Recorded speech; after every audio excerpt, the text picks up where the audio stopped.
Meus irmãos queridos, recebam a paz do Senhor.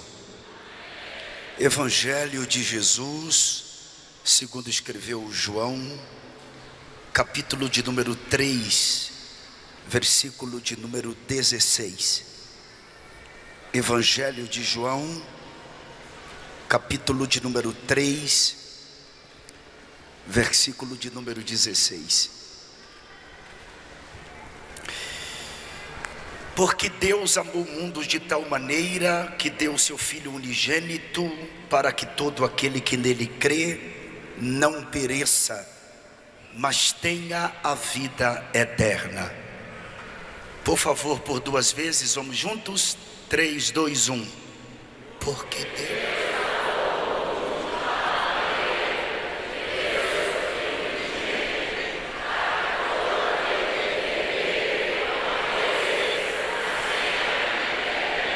Mais uma vez, porque Deus...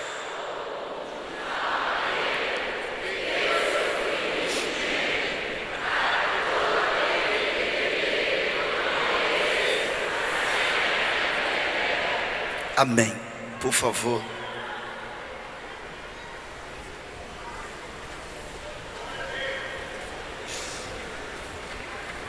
João 3, versículo 16 é conhecido por nós que estudamos a Bíblia como o texto de ouro do Novo Testamento. A realeza e a grandeza que se dá a este texto é porque nele está intrínseco, nele está retratado o indizível amor de Deus por nós. Se eu fizesse uma pergunta nesta noite aos pais, e eu me incluo nesta pergunta: se você daria o seu filho para morrer pelos pecados de alguém, eu tenho certeza que a sua resposta seria um enfático não. Eu não daria o David nem o Samuel para morrer pelos pecados de absolutamente ninguém. Deus, Ele não hesitou. Apenas com um único filho, Ele o deu para que morresse na cruz do Calvário para efetuar a nossa redenção. Isaías capítulo de número 53, existe uma biografia de Cristo antecipada, e o profeta messiânico diz no capítulo 53, a partir do versículo de número 1: quem deu crédito à nossa pregação? E a quem se manifestou o braço do Senhor? Porque foi subindo como renovo perante ele, como raiz de uma terra seca, não tinha parecer nem formosura, e olhando nós para ele, nenhuma beleza víamos para que o desejássemos. Era desprezado e o mais indigno entre os homens, homem de dores, experimentado nos trabalhos, e como um de quem os homens escondiam o rosto, era desprezado, e não fizemos dele caso algum. Verdadeiramente ele tomou sobre si as nossas enfermidades, e as nossas dores levou sobre si, e nós o reputamos por aflito, ferido de Deus e oprimido. Mas ele foi ferido pelas nossas transgressões e moído pelas nossas iniquidades.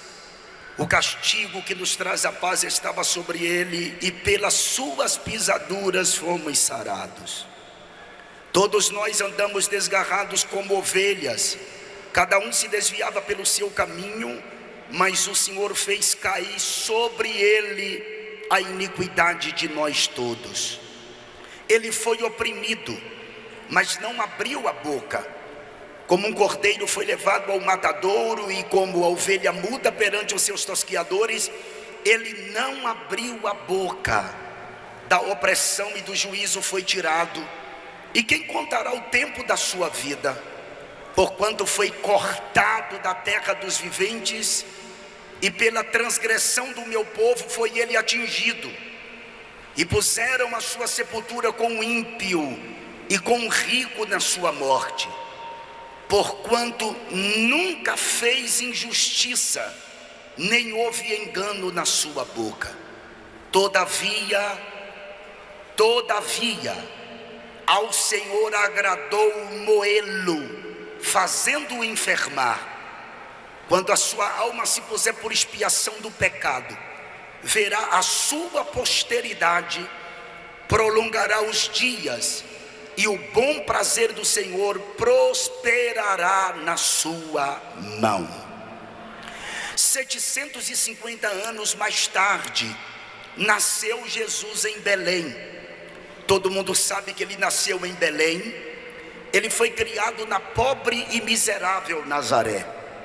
Pobre e miserável Nazaré, porque Nazaré era um lugarejo chamado de cidade, que não tinha mais do que 100 famílias, famílias agricultoras que dormiam no chão.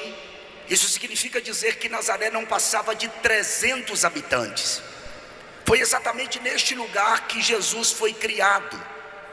Muita gente me pergunta em alguns seminários que eu dou: pastor, como que foi a infância de Cristo?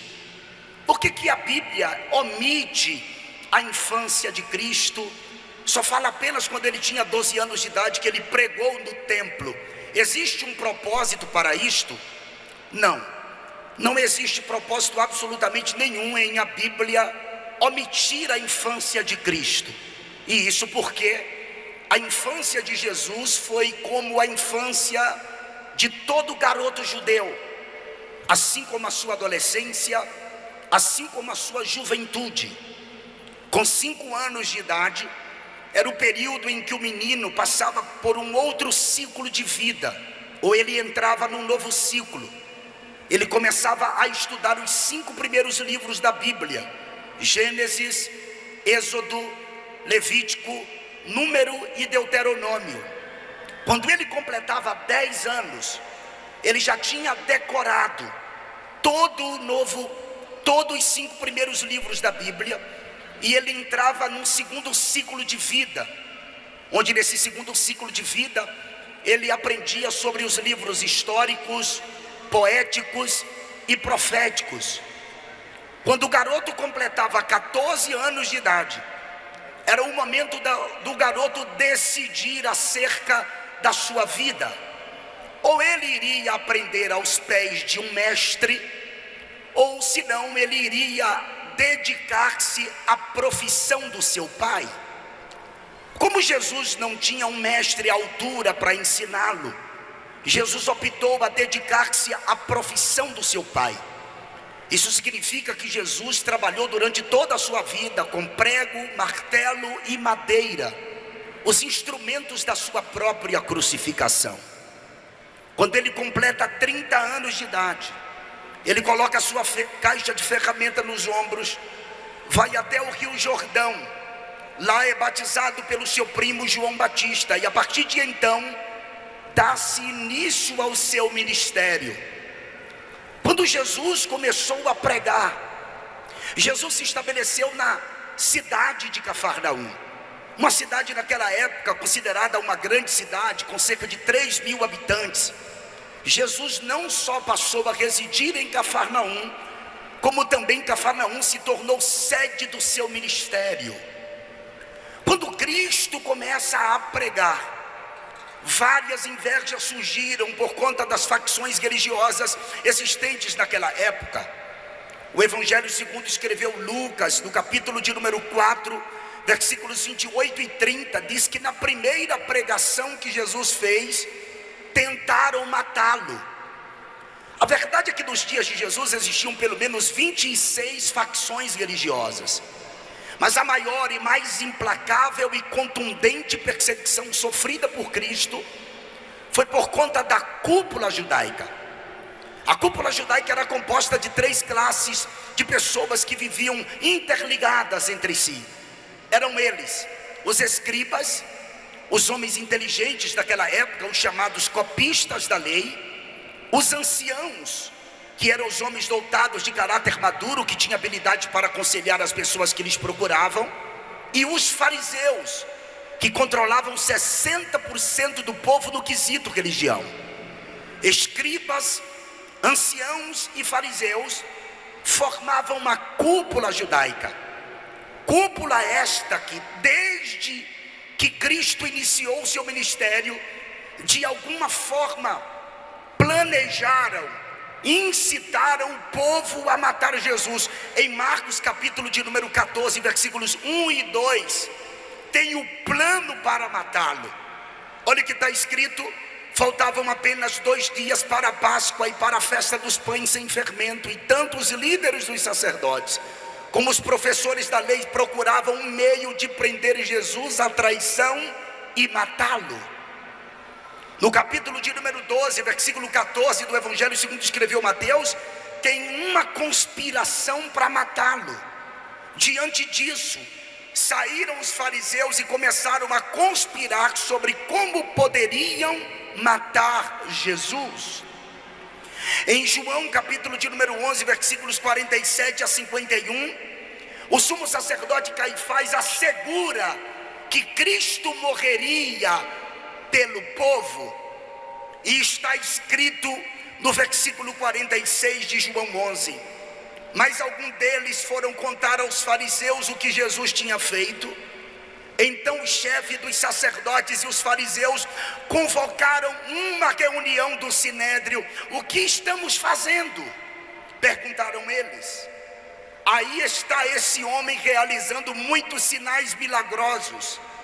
Se o deixarmos, todos crerão nele, e então os romanos virão e tirarão tanto o nosso lugar como a nossa nação.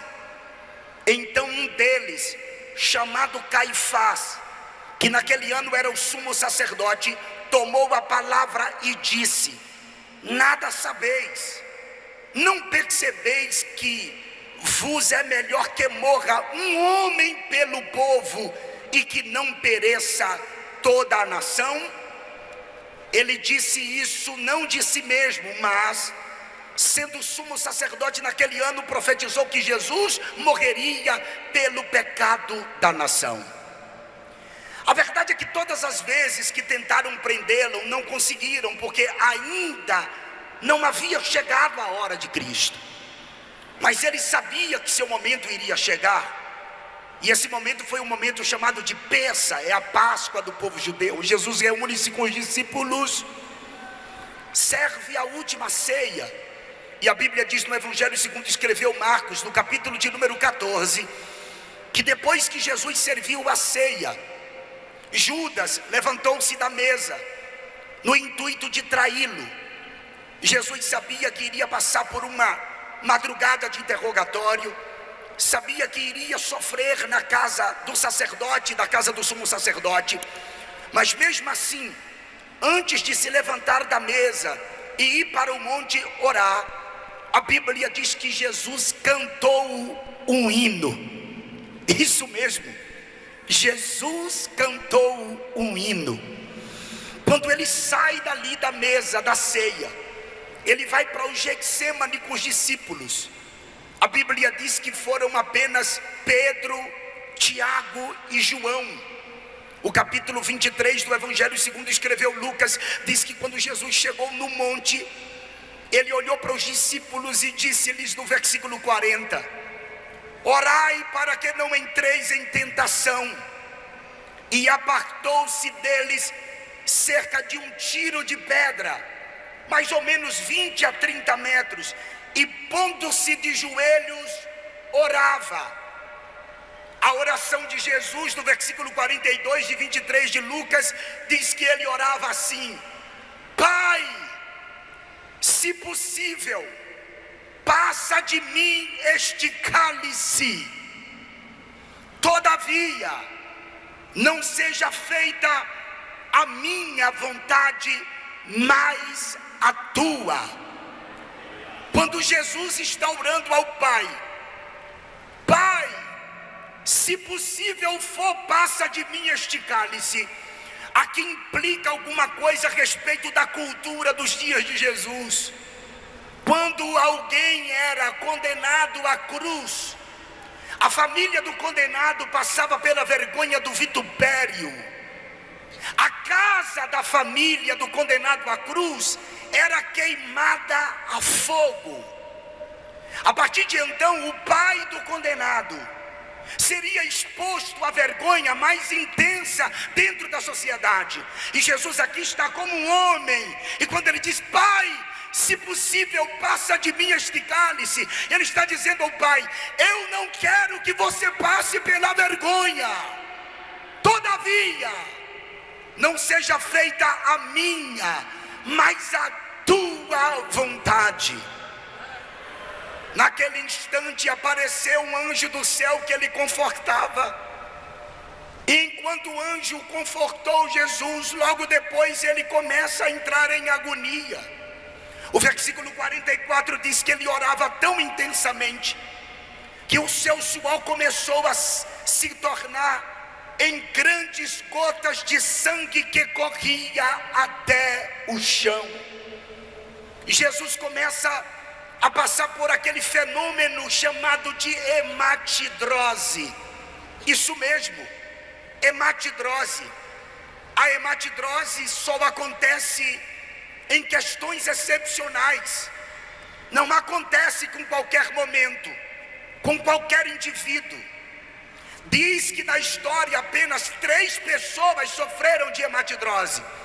Uma foi Jesus, outra foi uma freira na Idade Média, e outra pessoa foi uma garota no período da Segunda Guerra Mundial.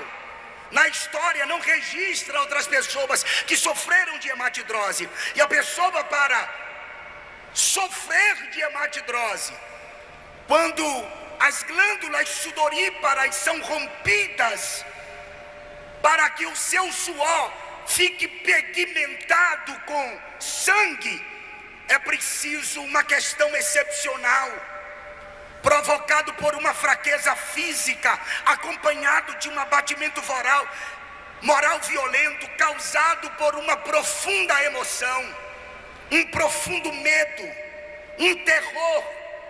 E a verdade é que Jesus, ele estava levando a angústia por causa dos nossos pecados. Quando ele sua sangue, aquilo significa dizer que Jesus estava passando por um momento mais difícil da sua história.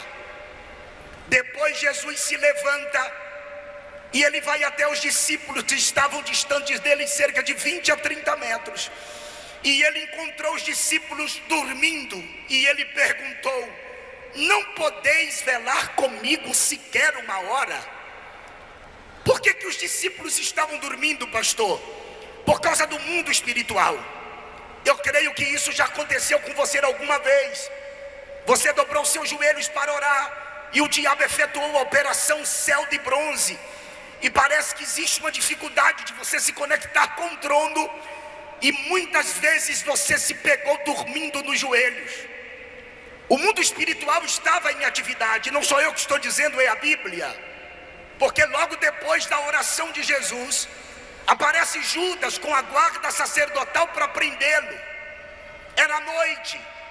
Judas teve que beijar Jesus, porque os discípulos eram parecidos com ele. Quando Judas beija Jesus, os soldados, que era a guarda do templo, o prende. O versículo de número 52 do capítulo 22 de Lucas diz: e disse Jesus aos principais dos sacerdotes e capitães do templo e anciãos que tinham ido contra ele: saíste com espadas e porretes como para deter um salteador? Tenho estado todos os dias convosco no templo e não estendestes as mãos contra mim, mas esta é a vossa hora e o poder das trevas. Quando Jesus sai aqui do Getsemane, ele é levado para a presença do sacerdote. Depois da presença do sacerdote, ele é levado à presença do sumo sacerdote. E João acompanhou os soldados que levaram Jesus. Pedro de longe também acompanhava. A madrugada foi intensa. Os servos do sumo sacerdote constantemente o esbofeteavam, batia em seu rosto. Pedro, que havia ido nas escondidas até ao local onde Jesus estava sendo interrogado pelo sumo sacerdote, o capítulo 18 do Evangelho segundo escreveu João diz que João era amigo do sumo sacerdote e pediu a porteira para abrir a porta para que João entrasse para o pátio da casa. Era uma noite fria, Pedro se aquentava no lume da fogueira. De repente, o versículo de número 17 do capítulo 18 do Evangelho segundo escreveu João, diz que a porteira olhou para Pedro e perguntou para ele: não és tu um dos discípulos deste homem? E respondeu Pedro e disse: não sou. Versículo 25 do capítulo 18 do Evangelho de João: e Simão Pedro estava ali e aquentava-se, e disseram-lhe, pois, não és tu um dos seus discípulos? E ele negou pela segunda vez e disse: não sou. Versículo de número 26 e 27: e um dos servos do sumo sacerdote, perante aquele a quem Pedro cortara a orelha, disse: não te vi eu no horto com ele? Pedro negou terceira vez, e logo o galo cantou. Pastor, por que o galo cantou quando Pedro negou pela terceira vez? O galo aqui não significa apenas a ave que canta. Aqui significa pelo menos duas coisas. Primeiro, era o momento da troca da guarda romana. Os soldados que passaram a noite iriam para o descanso e outros assumiriam o posto. Segundo, era o momento em que os sacerdotes iam remover a cinza do altar do holocausto do templo, colocar nova lenha para ser queimado um novo holocausto. Ou seja, a crucificação estava começando. Quando amanhece o dia, pegaram Jesus e levaram-no à autoridade chamada Pilatos. Pilatos olha para Jesus, descobre que ele havia nascido na jurisdição de Herodes, e Pilatos pede aos seus soldados que levem Jesus à presença de Herodes. O capítulo 23 do Evangelho segundo escreveu Lucas, está escrito no versículos 11, 12, 13 e 14, que quando Herodes recebeu Jesus juntamente com seus soldados, o desprezou, escarneceram de Jesus, vestiram-o com uma roupa resplandecente. E sabe o que Herodes fez? Pegou Jesus e enviou de volta a Pilatos. Por que Pilatos envia Jesus a Herodes e Herodes torna a enviá-lo a Pilatos? Porque eles dois estavam brigados politicamente. E a Bíblia quem diz isso, versículo de número 12 de 23 de Lucas: e no mesmo dia Pilatos e Herodes entre si se fizeram amigos, pois dantes andavam em inimizades um com o outro. Quando Pilatos recebe Jesus de volta, a Bíblia diz que Pilatos ordenou que o flagelasse. O flagelo era algo insuportável. E a verdade é que depois do flagelo, a autoridade por nome Pilatos era para soltar Jesus. Eu creio que a maioria dos que estão aqui já viram aquele filme de Mel Gibson chamado de A Paixão de Cristo. No meu ponto de vista de investigador desse assunto, ninguém relatou tão apropriadamente a crucificação de Jesus e o seu flagelo como este filme A Paixão de Cristo. E se os senhores não conhecem esse filme, por favor assista. Inclusive, procure no YouTube o ator principal chamado de Jim Caviezel, que por conta do filme que protagonizou, ele acabou se convertendo, e o seu testemunho é extraordinário. É impossível você não chorar com o testemunho desse indivíduo, que diz ele, que sofreu retaliações depois do filme. Inclusive, depois do filme, Hollywood nunca mais o convidou para fazer um grande papel. O flagelo era insuportável. O prisioneiro, o condenado, apanhava nas costas, na frente, até mesmo na sola dos pés. Os soldados mais fortes empunhavam as orragues com bolinhas de chumbo ou ossos de carneiro em tiras múltiplas, e batia com tanta violência no condenado, que perfurava o tecido humano e grudava até mesmo nos ossos e nas costelas do condenado. Jesus passou por tudo isto. Depois do flagelo, pegaram Jesus e apresentaram a Pilatos. Pilatos tinha autoridade para soltar Jesus. A Bíblia diz que era Páscoa, e por ocasião da Páscoa devia se soltar um prisioneiro. Vale lembrar que isso aqui não é um princípio bíblico, isso aqui é um costume que os judeus criaram de soltar alguém por ocasião da Páscoa. O capítulo 18 do Evangelho segundo escreveu João, versículo de número 39. Olha o que Pilatos diz para o povo: mas vós tende por costume que eu vos solte alguém por ocasião da Páscoa. Querei, pois, que eu vos solte o rei dos judeus? Pilatos era para ordenar a soltura de Cristo, mas ele vai perguntar aos judeus o que os judeus gostariam que ele fizesse. Os judeus responderam: nós não queremos que você solte Jesus, nós queremos que você solte Barrabás. Barrabás era um terrorista, um inimigo público, um inimigo do Estado, um indivíduo que havia causado problemas graves para as autoridades daquela época. Mas mesmo assim, o povo disse: nós queremos que você solte a Barrabás. E lógico, dentro do ponto de vista lógico, se eles pediram que soltasse a Barrabás, logo Pilatos devia trancafiar Jesus ou prendê-lo. Só que Pilatos pergunta: e o que eu faço com Cristo? A multidão respondeu: crucifica-o, crucifica-o. Pilatos, que morava na Fortaleza Antônia com a sua esposa Cláudia, perguntou isso estando na parte superior da sua casa. A multidão estava no pátio gritando: crucifica-o, crucifica-o.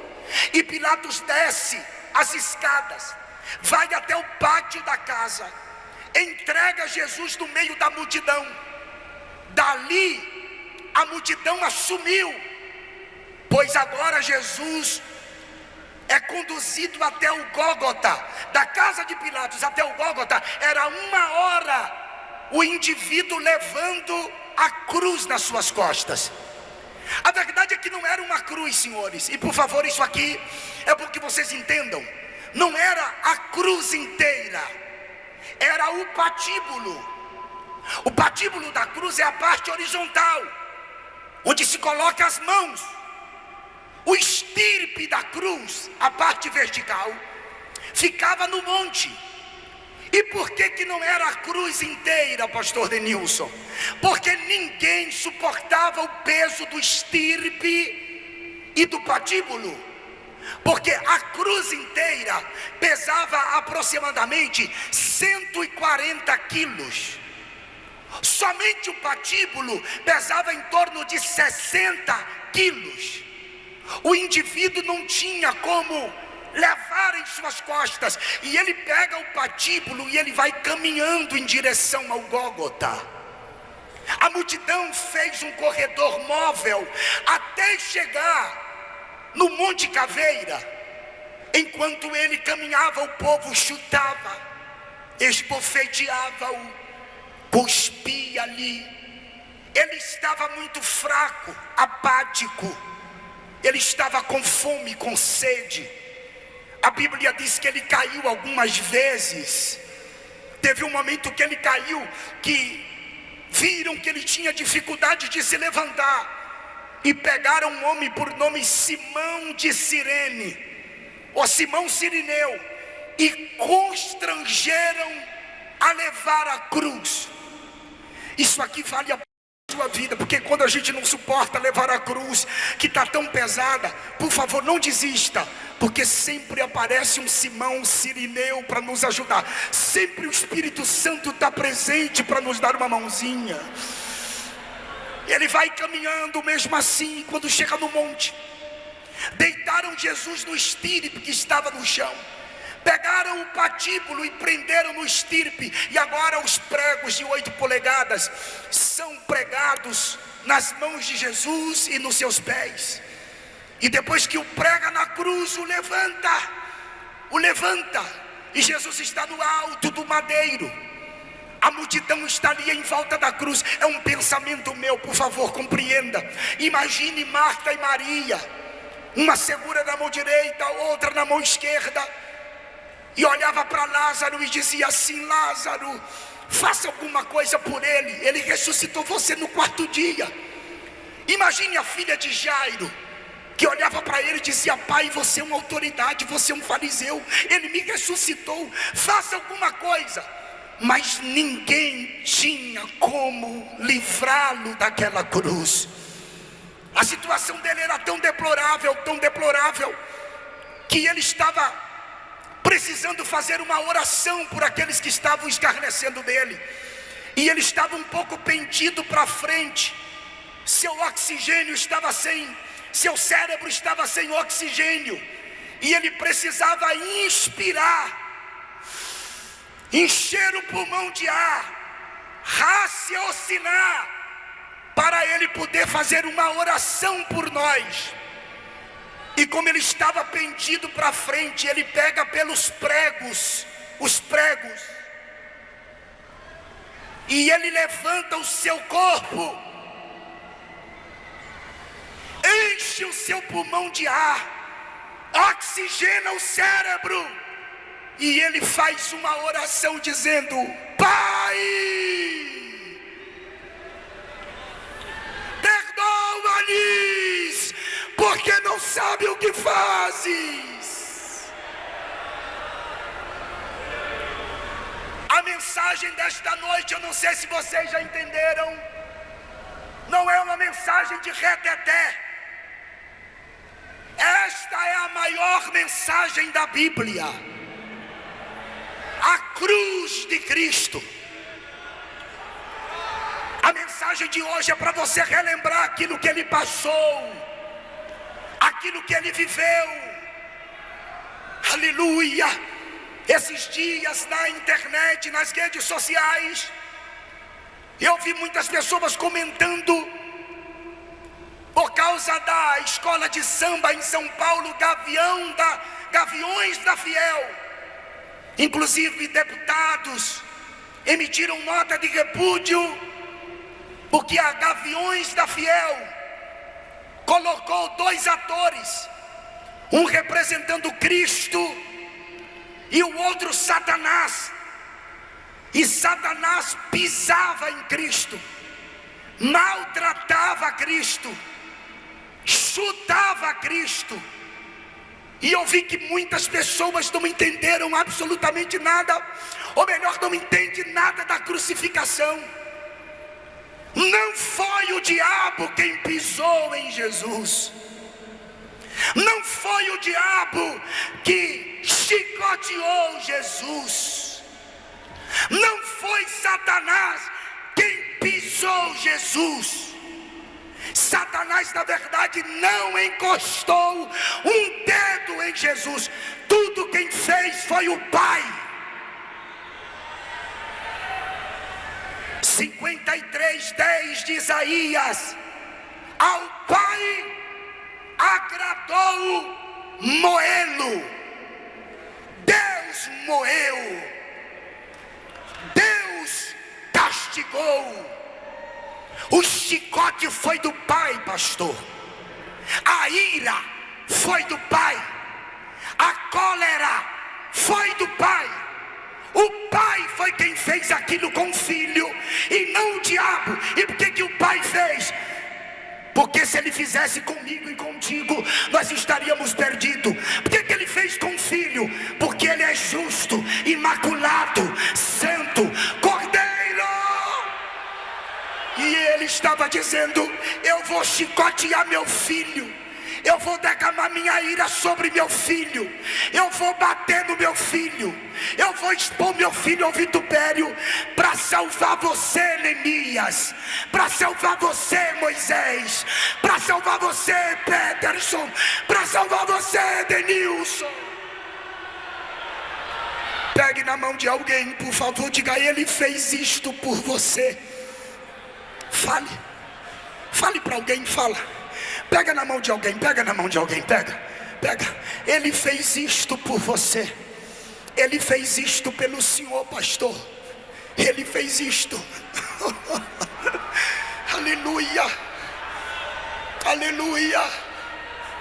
Aleluia. Aleluia.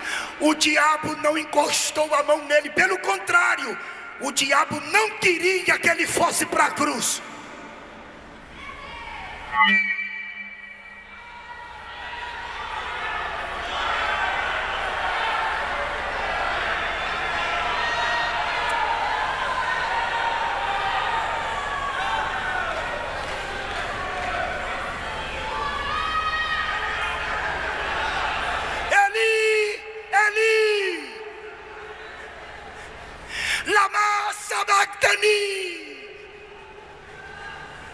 Teve um momento que ele se sentiu só. Lembra que ele havia dito: o Pai está em mim, eu estou no Pai. Mas aqui ele está gritando: por que me desamparaste? Onde estava o Pai? Furioso.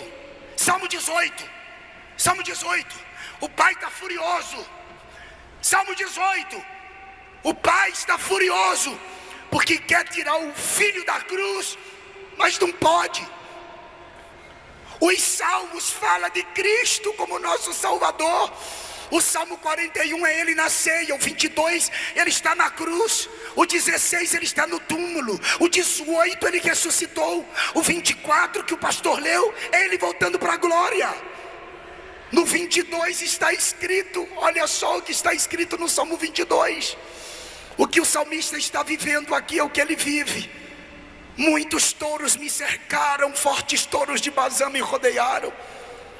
Abriram contra mim suas bocas, como leão que despedaça e que ruge. Como água me derramei, e todos os meus ossos se desconjuntaram. O meu coração é como cera e derreteu-se dentro de mim. Isso fala do amor dele por nós. A minha força se secou como um caco. Ele estava fraco. E a minha língua se apega ao paladar. Me puseste no pó da morte, pois me rodearam cães. O ajuntamento dos malfeitores me cercou. Traspassaram-me as mãos e os meus pés. Pastor Denilson, por que o pai estava tão irado? Porque não podia. Ele podia. É paradoxal, tá? Ele podia tirá-lo da cruz, mas ao mesmo tempo não podia, porque ele nos amou. Deus amou o mundo de tal maneira que deu seu Filho unigênito, para que todo aquele que nele crê não pereça, mas tenha vida eterna. O sofrimento dele foi tão intenso, que ele pegou e se rendeu. Ouça isto aqui: ele se rendeu. Não foi a morte que o matou. A morte não matou Jesus. Foi ele quem se rendeu, dizendo: Pai.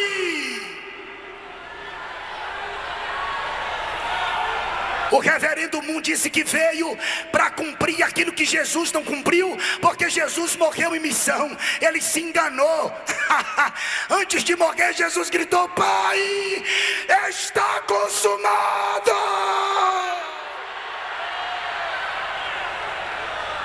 Em tuas mãos entrego o meu espírito.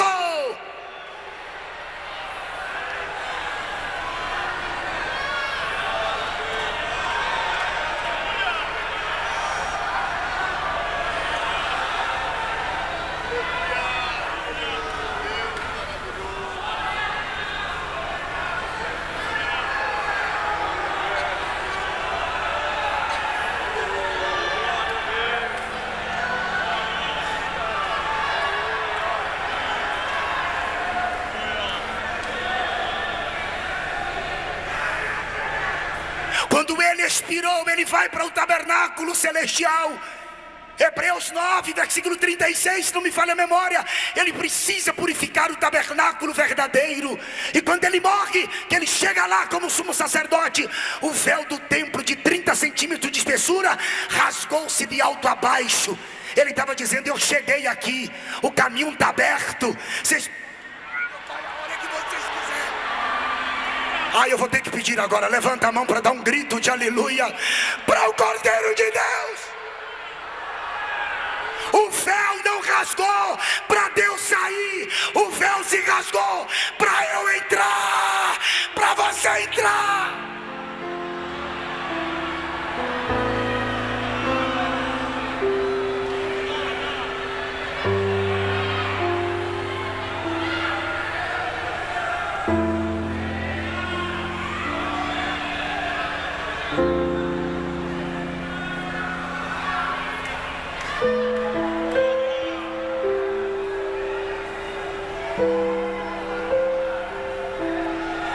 Ele estava dizendo: eu cheguei aqui, eu venci.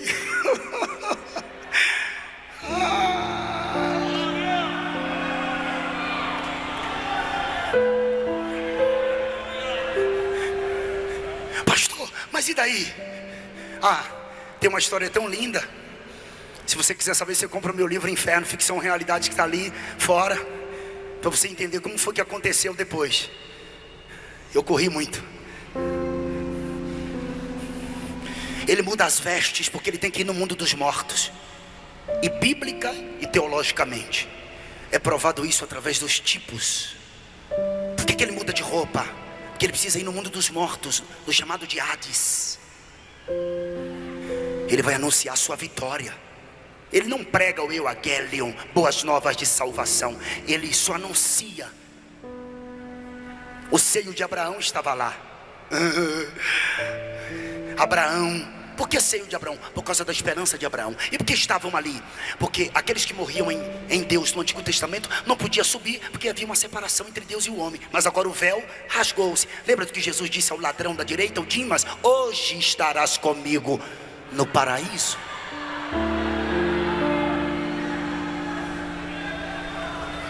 Pensa quando Jesus chegou lá embaixo. Abraão olhou e disse assim: foi a minha fé. Adão olhou e disse assim: eu me vesti com as vestes dele, com a pele dele. Ele é o cordeiro morto na fundação do mundo. Sansão olhou e disse: ele foi a minha força. Manoá gritou: eu o vi numa coluna de fogo. Isaac disse: ele é o poço que deu águas vivas. Jacó gritou: eu lutei com ele no Val de Jaboque. Daniel disse: eu vi como ancião de dias, mas estava na cova dos leões comigo. Misael, Ananias e Azarias olharam e disse: ele era o quarto homem no meio da fornalha de fogo.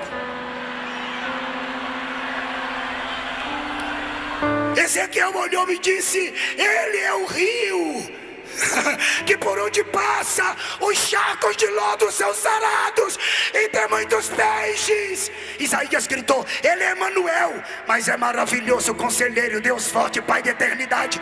Ele é príncipe da paz. Os ateus dizem que ele não é nada. Os comunistas dizem que ele foi um revolucionário. Os panteístas dizem que ele é uma essência. Os maçons dizem que ele foi o arquiteto do universo. Os budistas dizem que ele foi um criador de religião. Os islâmicos acham que ele é menor do que Maomé. Os espíritos dizem que ele é um espírito evoluído. Silvio Santos disse que ele é um político. Se viesse hoje, seria um político como Luiz Inácio Lula da Silva, Ciro Gomes ou outro qualquer. Mas Maria Madalena olhava para ele e dizia: é o Rabuni do jardim. Bartimeu disse: é o prazer de enxergar. Lázaro disse: melhor amigo não tem. João diz: é o amor. Pedro disse: é a pedra que a igreja, a Assembleia de Deus de Betim está edificando. Paulo disse: ó, a profundidade das riquezas, tanto da sabedoria como da ciência de Deus. João Batista disse: ele é Rei Neisser, Elohim, Hanishó, Et Hatat Haaret. Ele é o Cordeiro de Deus que tira o pecado da terra. E a 14ª Escola Bíblica de Obreiros de Betim. Para ela, Jesus é quem salva, quem liberta, quem cura, quem batiza com o Espírito Santo. E vai voltar para arrebatar a sua igreja.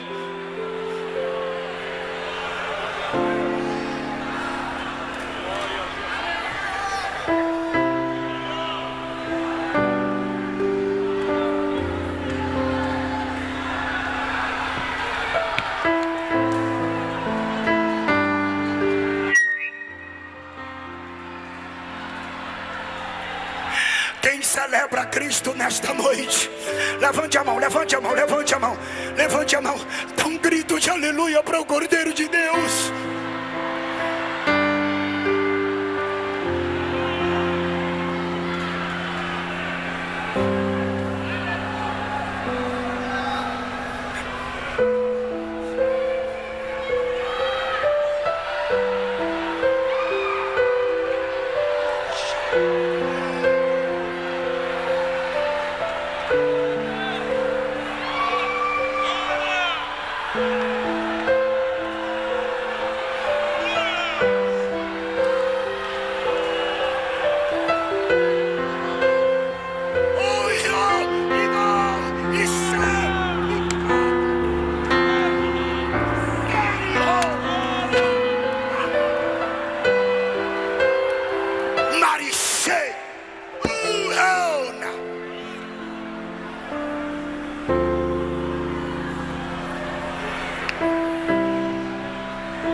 A morte tentou prender ele quando ele chegou no mundo dos mortos. Atos dos Apóstolos diz que a morte lançou grilhões, cadeias, mas a morte não podia retê-lo, não tinha como prendê-lo. Ele quebrou os grilhões, as cadeias.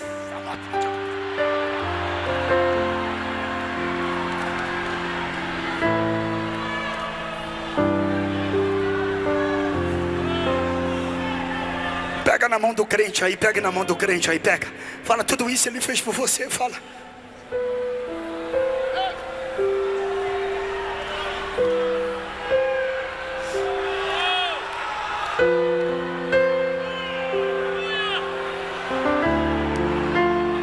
Alguém sente a presença dele. Alguém sente a presença dele. Alguém sente a presença dele. Alguém sente a presença dele nas arquibancadas. Alguém sente a presença dele. Alguém sente a presença dele. Então celebre, celebre a ele. Eu quero terminar a mensagem de pé porque meu tempo está chegando. Fica de pé, fica de pé, fica de pé, fica de pé, fica de pé.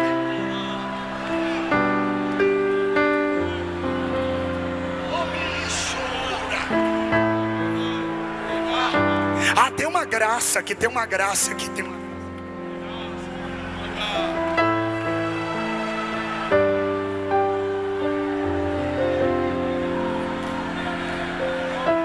Domingo de manhã cedo, as mulheres do sepulcro. Quem? Maria Madalena. Quando chega no sepulcro, o sepulcro estava vazio, o sepulcro estava aberto. Eu vou repetir, não é porque você não entendeu, é só para grifar na sua mente. Maria Madalena, quando chegou lá com aloés, mirra, cássia, para passar no corpo do morto, porque eles queriam na ressurreição conforme a profecia de Oséias, mas eles não queriam que o morto ressuscitasse fedendo. Só que Jesus já tinha sido ungido. Quando ela chega lá, a pedra já havia sido removida e o sepulcro estava vazio. E Jesus estava... E Jesus estava ressuscitado e perguntou para ela: por que você procura dentre os mortos aquele que já ressuscitou? E ela conheceu ele pela voz, porque as ovelhas ouvem a sua voz e seguem. És tu, meu Senhor. Ela vai pegá-lo. Ele disse: não me toques, não me pegues. É o termo grego. Eu ainda não subi a meu pai. Como assim? Ele morreu e não foi lá como sumo sacerdote. Agora ele ressuscitou com o corpo. Ele precisa ir lá para que o pai chancele a ressurreição do corpo. Aí ele vai lá e volta para ficar ainda 40 dias com os discípulos. Porque quando ele ressuscita com o corpo, ele está dizendo assim, pastor José Rodrigues: ó, vai haver uma ressurreição dos mortos, viu? E quando os mortos ressuscitarem, também vai...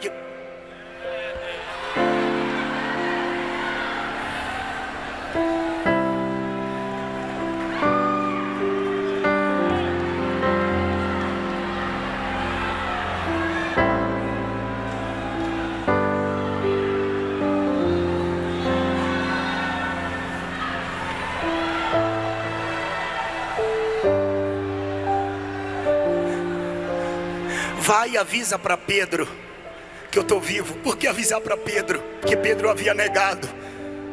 Em outras palavras, ele estava dizendo: diga a Pedro que eu perdoo ele, que ainda está de pé o meu pacto com ele. Diga a ele que ele me negou, mas não esqueci dele não, está de pé. Eu venci por ele, inclusive. Avisa lá para ele. Eu tinha tanto para dizer a vocês, estou procurando aqui os espaços. Eu quero terminar.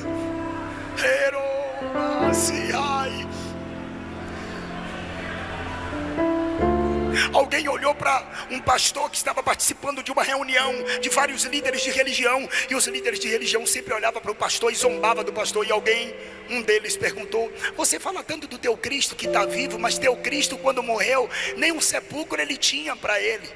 E o pastor respondeu: para que ele queria um sepulcro para ele mesmo, se ele só ia passar um final de semana? O sepulcro está vazio. He's not here. Ele não está mais aqui.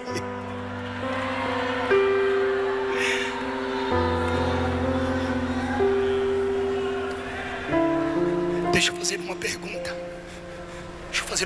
Fica assim como você está. Você vai me ajudar. Quem se encontra afastado da igreja, que levanta a mão.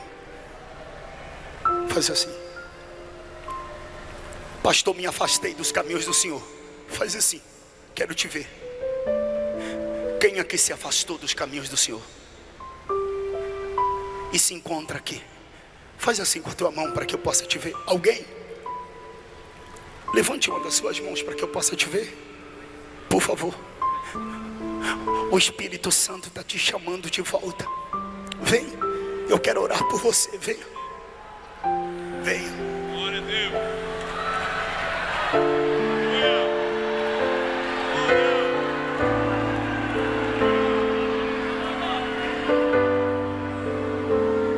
Venha. Eu posso fazer um pedido para vocês. Você que está aqui nas arquibancadas, dá uma olhada na direita e na esquerda. Veja se tem alguém do seu lado não evangélico.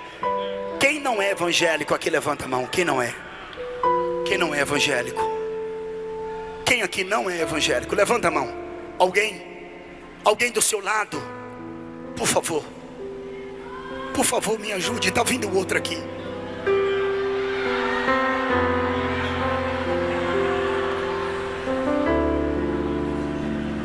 Tem mais alguém? Tem mais alguém? Eu pediria por obséquio, ao seu lado esquerdo, direito, alguém que se encontra afastado, afastada. Cadê? Traz ele aqui.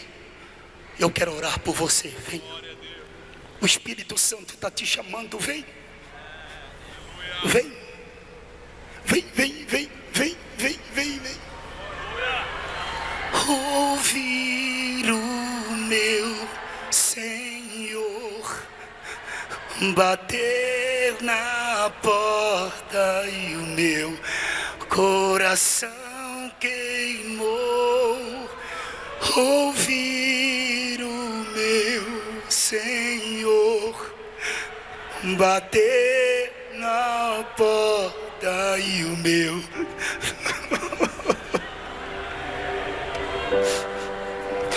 eu não vou parar. Vem, gastarei.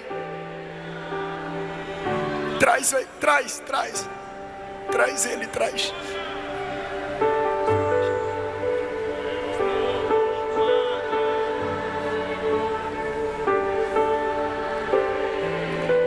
Está vindo mais alguém?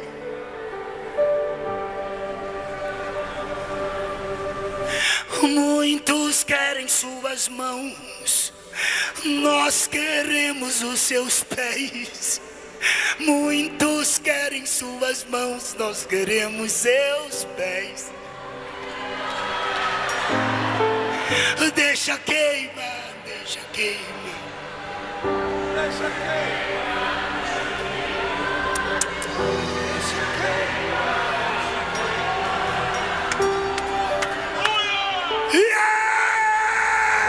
Deixa queimar, deixa queimar, deixa queimar, deixa queimar, deixa queimar, deixa queimar.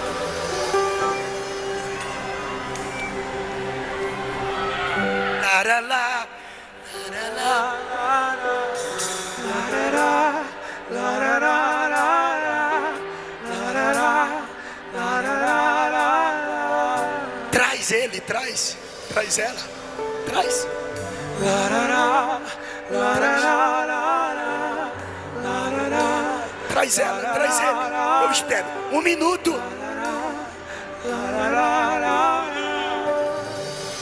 Tem mais alguém? Deixa queimar, deixa queimar. Tem mais alguém? Deixa queimar, deixa queimar. Deixa queimar, deixa queimar. Deixa queimar, deixa queimar.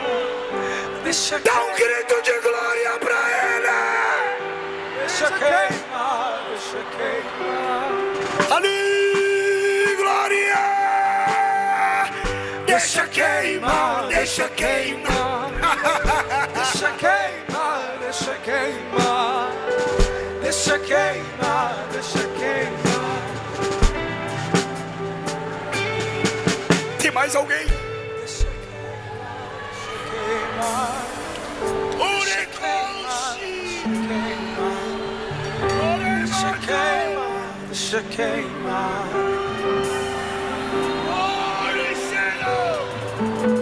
Deixa queimar, deixa queimar. Deixa queimar, deixa queimar. Venha! Deixa queimar. Não adianta se esconder, protelar, procrastinar, adiar. Vem! Tua boa mão seja sobre esse povo, sobre o presidente, família, o ministério, as igrejas espalhadas nos 4 quadrantes de Minas Gerais. Faz algo novo.